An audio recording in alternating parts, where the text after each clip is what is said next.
Well guys, the time has come. I've officially updated my website. As you can see, it looks a lot more simple, and I've also added some new shirts. As you can see, they're epic. They're also on sale. The Liberal Tears mugs and everything, the original is still on there, and I actually have something very special to show you guys.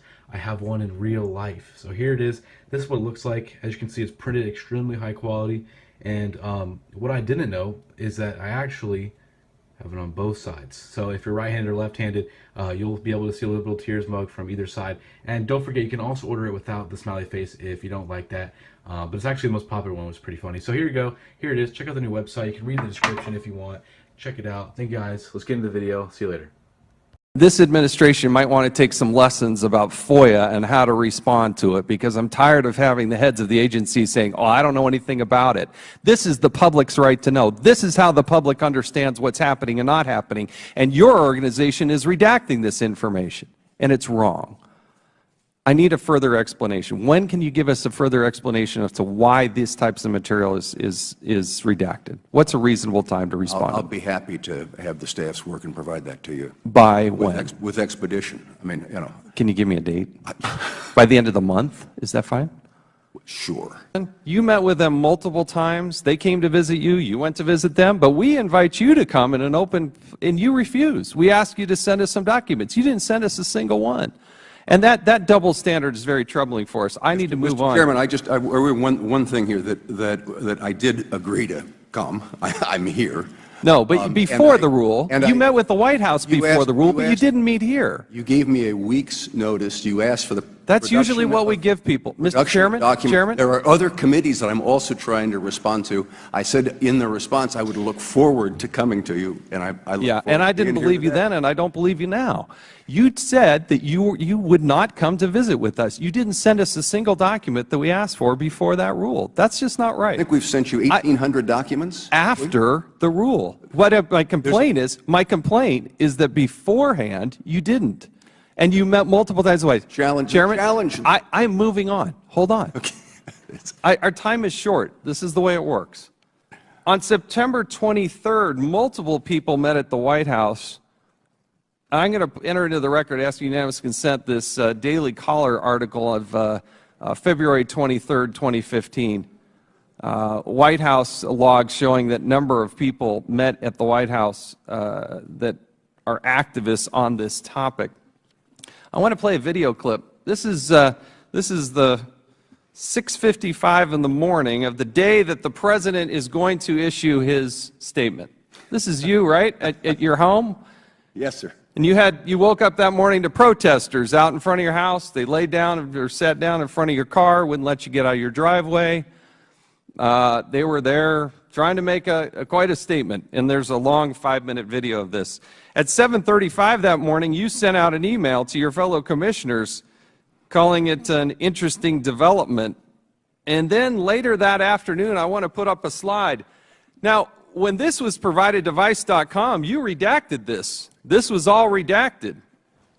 Hard to see up on this screen, but we don't understand why this was redacted. This is what you wrote. In fact, if you'd want to read it, go ahead. This is the same day. 6:55 in the morning, protesters show up. 7:35, you're sending out a concern. Then all of a sudden, the President's statement comes out in a very coordinated fashion. He has the right to weigh in on this. That's fine. But later that afternoon, you sent out this email. It says, FY, isn't it interesting? The day of the demonstration just happens to be the day folks take action at my house. The video of POTUS just happens to end up the same message as the video for POTUS. The White House sends an email to the supporters list asking, quote, please pass this on to anyone who cares about saving the internet, end quote. And then you write, Why did you write that? Does this suggest a secret plan and secret set of instructions? I'm asking you why you wrote it. It's your language. I think that this clearly is showing that there was no kind of coordination. You think that there was no coordination? The protesters just happen to show up the morning before the announcement comes. Nobody knows that the President's going to make this announcement except the protesters who show up at your home. And you're saying that You're the one that wrote that you thought, isn't it interesting? Excuse me, I wasn't speaking clearly. No, I'm talking about the coordination with us at the commission. I don't know who else they were coordinating with, and this suggests that maybe they were coordinating with others. But And so you had multiple meetings with the White House. They came to visit you, and we're supposed to believe that there was only one discussion about this? Is that still your testimony? they came, let me be really clear, they came once to meet with me and filed an ex parte, Yes, that's true. at which time I was told, as the ex parte says, the president is going to make an announcement, and on a couple days later, and he's going to endorse Title II. That's all I knew. The other meetings at the White House, I was there on trade, I was there on national security issues, I was there on spectrum, I was there on auctions, I was there on E-rate. I mean, there are numerous issues. And I mean, Carolyn Atkinson was one of the names that you named when you were going through lists. I can assure you I didn't talk to her about open internet because she knows nothing about open internet. That entire conversation and several that I have had with her have been about trade issues and the process for reviewing agreements that relate to national security items.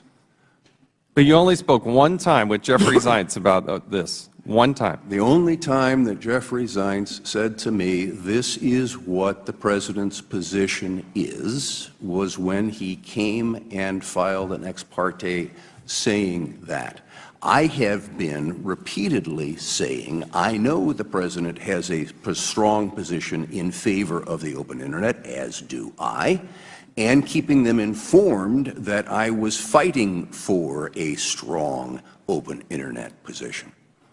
So you informed them, and you're telling me they had no reaction, no comments. I informed them that that I had a strong position in favor of. As a matter of fact, I believe you have emails that show that I have emails with them saying, hey, these press reports that I'm watering this down aren't true. I have lots more questions, but my time is far exceeded. Mr. Chairman, let me yield to you. Can we put up the slide, please? I want to know why you felt compelled to communicate with the White House about what the New York Times is writing. This is back in April 2023. You start with this as the New York Times is moving a story that the FCC is gutting the open internet rule. It is flat out wrong, and unfortunately has been picked up by various outlets. You go through and explain it.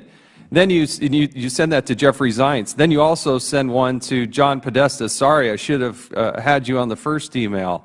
Podesta writes back to you, brutal story. Somebody going to go on the record to push back? You write back to him, yes, I did, with a statement similar to what I emailed you. You're supposed to be an independent agency, and you're interacting regularly with the White House on how to communicate on the PR of a New York Times story? So, Mr. Chairman, I had said that we were going to reinstate the 2010 rules, which the president had endorsed. The report in the New York Times was saying he's not doing that. I was therefore responding and saying, you should know that that report is not true. At the same point in time, I have furnished you also emails to members of Congress, Democratic members of Congress, saying the same point. And that was what this was. This was, look, the 2010 rules I stand behind, and I am not out in a campaign to gut them, which is what was being reported in the press. And one of the subsequent emails I sent, as you will recall, was an article that said, oh, wait a minute, this was mischaracterized. And that's what that exchange was about. Then why are you redacting all of this in a FOIA request? How does that meet the standard of FOIA? Why is this redacted?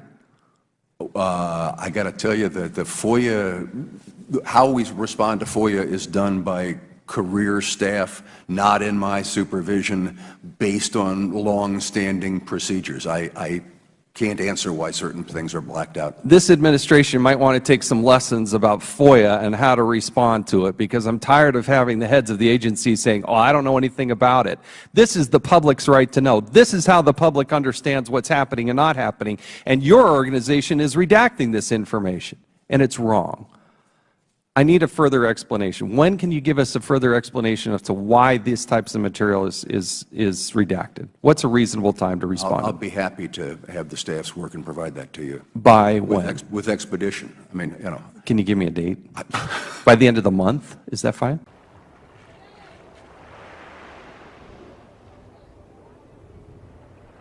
Hello, everyone. Hey, I'm just stopping by to remind you that liberals are insane.